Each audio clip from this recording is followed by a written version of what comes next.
Now, as always, I like working on interesting trees. Many of these trees have come to us for remedial work. And as you can see, this is a Japanese white pine. Over the years, bonsai nurseries in the UK have been importing the Japanese white pines from Japan. They come from either Saitama or Shikoku, sometimes also from the southern provinces of Japan. So we used to import these by the hundreds. And I'm not sure if this was originally from us, but this lady says that her husband presented her this tree more than 20 years ago. And believe it or not, in the 20 years, she has never repotted this tree. And as you can see, it is rising out of the pot. It's about an inch out of the pot. The roots have been pushing the tree higher and higher, so it's popping out of the pot. But surprise, surprise, this tree is still alive and in very good health. But it has lost its shape. The original shape of this tree would have been somewhere like this. So all this part would have grown over the years. One of the branches would have grown big, and it is no longer what we call a decent bonsai. So she's asked me, she's given me a free hand and told me to do whatever is necessary, including, of course, the repotting, to make this tree look presentable. Well, many people will give the right arm for a tree like this. It certainly looks like a bonsai, but for those who are more discerning will know that this is not as it should be. So let us see what we can do to this tree. One of the reasons why I like doing bonsai is that it is very much a problem-solving exercise. And having an inquisitive mind, coming from a scientific background, I always look at each bonsai as a challenge. And each tree that is brought to me, I regard as a problem. And when you have a problem, you've got to find the solution. I always believe that whatever problem you have, there will be more than one solution. There is seldom just a single solution to any problem. So let us look at this tree and see what we can make of it. I could do something like this. I could turn it at this angle and then perhaps cut that off and still have a very conventional tree with the branches like this. And it's got a nice line like this, so we're going to get rid of that. If you cover it up with a bag, you can always get some idea before cutting the tree off what the tree would look like. So I think we could remove that branch and make it a conventional tree and wire all the branches down and have this as a nice open front. So that would be quite acceptable. But you can see we'll have to change the angle quite radically. The other problem with having that is that it may be difficult to pot it at that angle. It's possible, but difficult. So what else can we do? I could cut that off and just leave it as it was, or cut this off and use that as the apex. That wouldn't be so good. Looking at this side, which is the original back, you could perhaps do something like that too, and have a very conventional informal upright tree, tight tree. But because of this long sweeping branch, I thought that there are possibilities for making this a cascade tree. It could cascade down like this, and that would be quite nice. It would be unusual, and it would make the fullest use of this long sweeping branch. So looking at it again, I think I will go for this solution because this may be the most interesting solution for this overgrown pine. So let's work towards that and see what happens.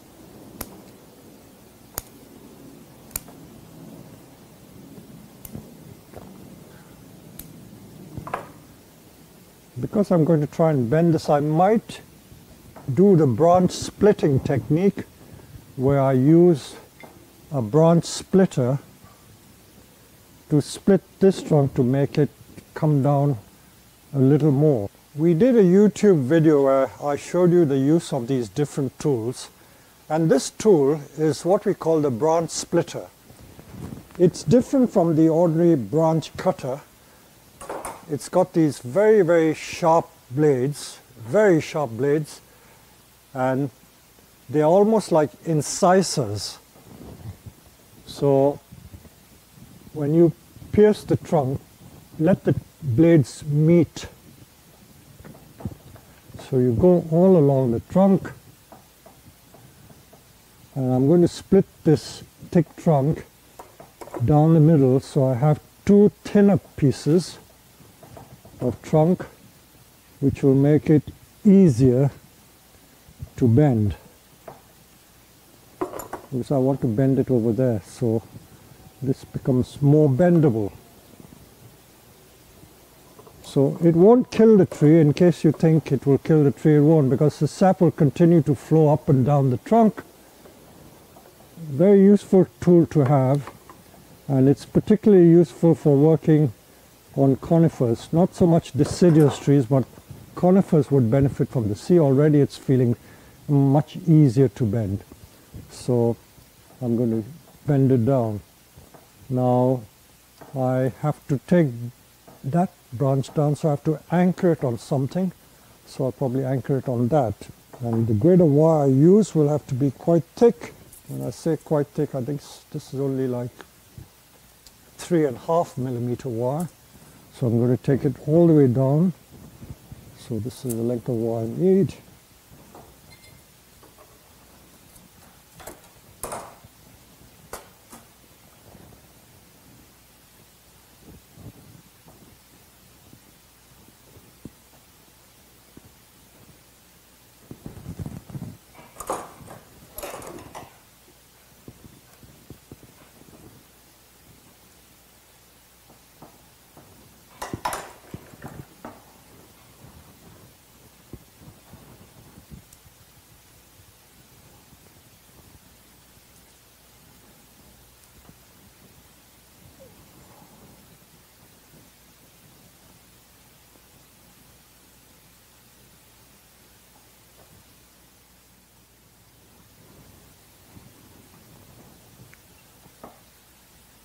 I always tell people who come to learn from us that most of these basic procedures, such as wiring, will only be improved by constantly practicing it. The more you practice, the better you get at it. There is no shortcut. Like any skill that is neuromuscular, it has to get into your muscle memory. Whether it is swimming, dancing, or whatever, the more you practice, the better your skill.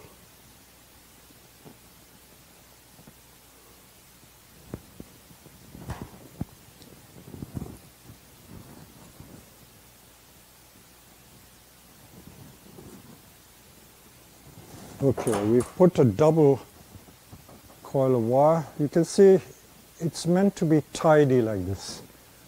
So if you keep it close and tight together, it will look quite nice. You've noticed here I've used two anchors, one anchor here, one anchor there, because I'm going to do something with this to create the top for the cascade. But the main double piece of wire is needed to bring this down.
I think at this stage I'm going to put it in its pot and then do some more wiring. But meanwhile, I will just see how the roots are.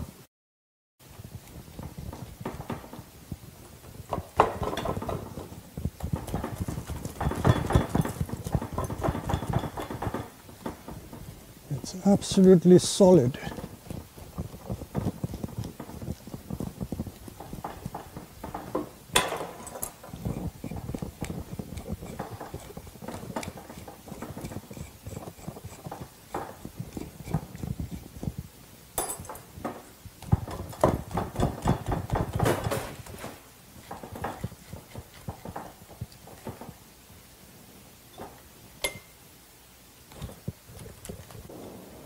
There's hardly any mycelium in this, the beneficial fungus.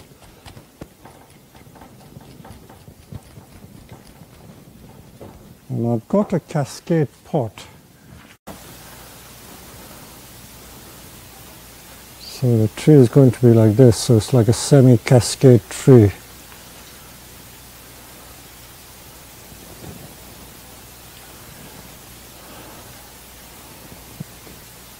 Normally I would plant this quite high up like this, but because this is going to be so proud and I don't want to break too much root, I may have to plant it deeper initially and then lift it after a couple of years.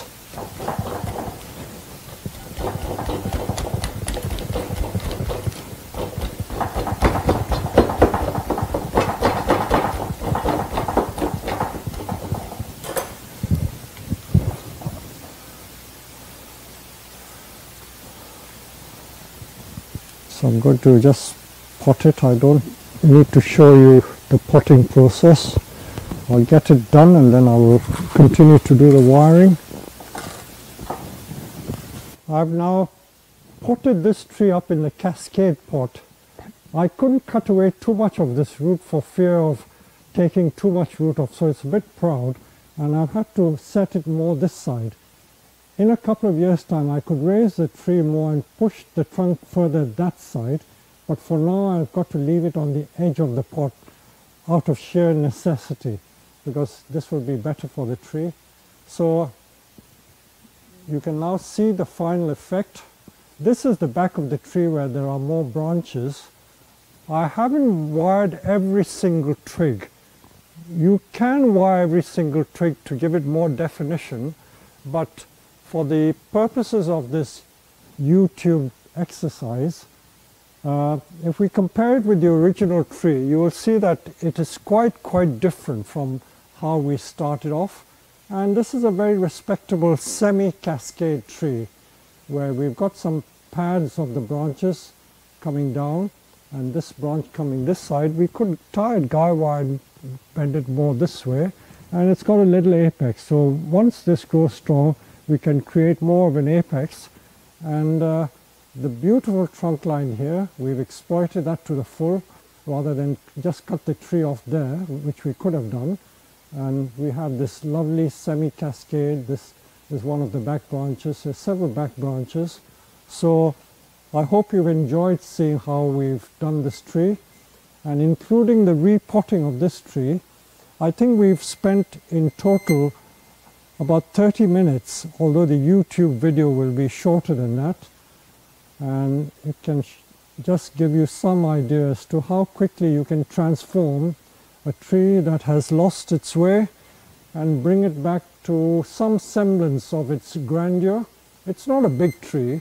I would say it's no more than about 60 centimeter long, and the height would be about 35 centimeter to 40 centimeter, not including the pot. And there we are. I hope my customer will be happy with what I've done to this tree. There you go.